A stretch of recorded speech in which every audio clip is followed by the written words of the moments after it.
Continuando con más informes, ainda no atende nada más de investigación que la policía está conduciendo relacionada con el accidente alguna semana pasada en cual el parlamentario Gilfred Baseril estaba envolvido. El ex-policía abandonó el sitio después del accidente, lo cual jala más atención y causa crítica de la comunidad.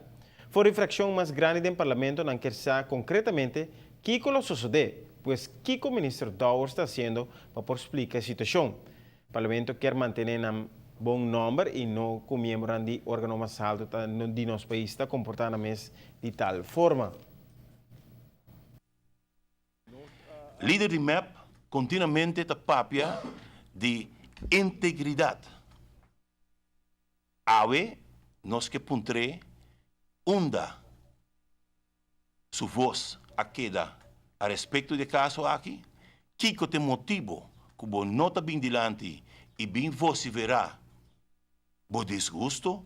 que sempre bo apapia, e integridade de parlamentário não, que awe ta war questionar passou todo dia de Deus, bo lanta, bo ta escute na rádio, te hasta war escrever de nos prensa não, escrever de corante não, agora saca par de artículo ribe mesma pessoa aqui, dus awe nos ponto nos meses orei, Kiko te interesse de líder de MEP, of ta solamente ora que o contrincante político é envolvido em certo coisa que nota quadra que nos leiam, bo ta claro para sair maneira abeja para vai atacar e mientras tanto que tem coisa que nota quadra que nos leiam, tem bo seno, tem bo fração, com membro de bo fração, bota mais stil, passou aqui não se bo nota papia, nada, e te awe 3 semanas depois, bo persona ta sinti para não vir dilante e não vir nenhum tipo de declaração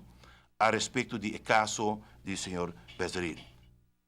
O Parlamento quer estar seguro que o governo não lo queda com mano cruzada para permitir essa que suceder. Parece que a base diária a polícia está parando auto que não cumpre com regras de tráfico e constantemente não tem crítica que de com não nota as coisas que parlamentário não que causa acidente marduga.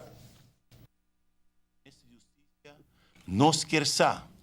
com leu investigação não tá, Kiko tem resultado de inteiro caso aqui, se acaso que já acaba a contesta a respeito do caso aqui, Kiko não está, e mais ainda, me quer que aqui trata de caso muito sério, quem de agente policial que aduna senhor Baseril e permisso para abandonar o sítio de acidente, algo não usual, algo que nota quadra, segundo mim, dus nós queremos Kiko ta e outcome de inter e assunto aqui para o qual está regardar e acidente com o senhor honorável membro do parlamento, o senhor Baseril Dengue. De parte da polícia mesmo não avisa nada ainda depois do incidente. O parlamentário segurado de a aprovação da polícia para evitar caso numa para evitar que a situação lo vai for de man no sítio. O parlamento agora quer saber qual a polícia dá permisso aí e se é por suceder que outro gente também envolvido em qualquer acidente.